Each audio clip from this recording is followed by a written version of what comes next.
Dear Esther, I have now driven the stretch of the M5 between Exeter and Bristol over 21 times. But although I have all the reports and all the witnesses and have cross-referenced them within a millimetre using my Ordnance Survey maps, I simply cannot find the location. You'd think there would be marks to serve as some evidence. It's somewhere between the turn-off for Sanford and the welcome brake services, but although I can always see it in my rear-view mirror, I have as yet been unable to pull ashore.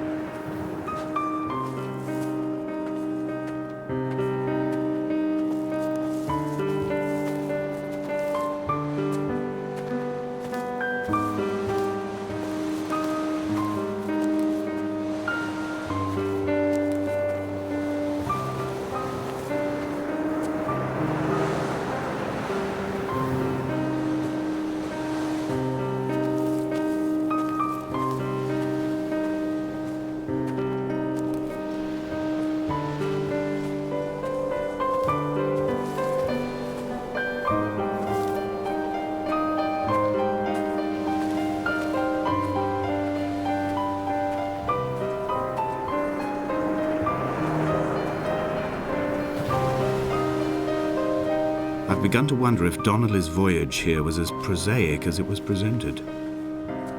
How disappointed not to have found the bones of the holy man. No wonder he hated the inhabitants so.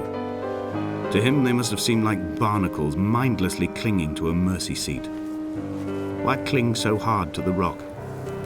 Because it is the only thing that stops us from sliding into the ocean, into oblivion.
I had kidney stones and you visited me in the hospital. After the operation, when I was still half submerged in anesthetic, your outline and your speech both blurred. Now my stones have grown into an island and made their escape, and you have been rendered opaque by the car of a drunk.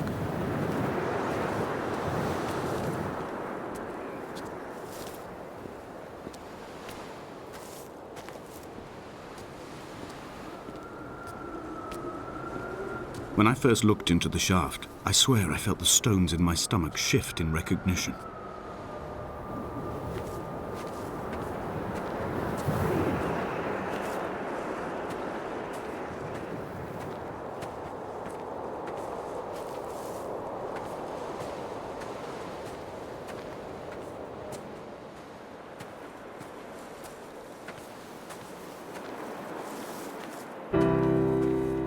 I've begun my ascent on the green slope of the western side. I've looked deep into the mountain from the shaft and understood that I must go up and then find the way under.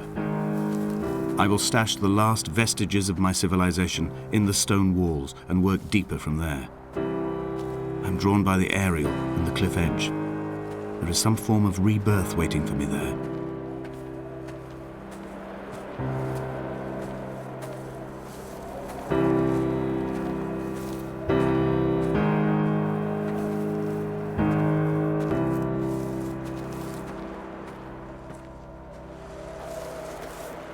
The bothy was constructed originally in the early 1700s. By then, shepherding had formalized into a career.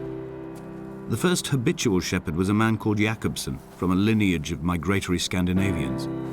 He was not considered a man of breeding by the mainlanders.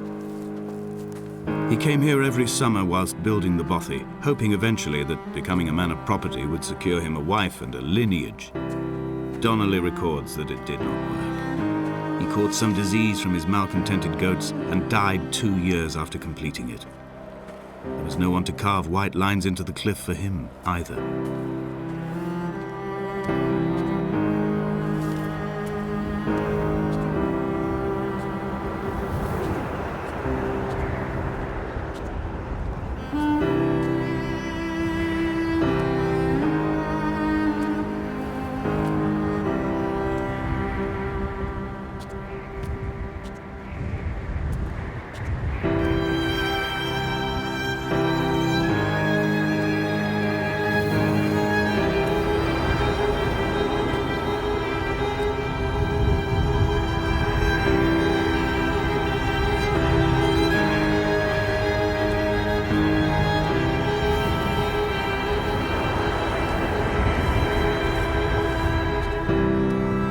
He left his body to the medical school and was duly opened out for a crowd of students 21 days after his passing.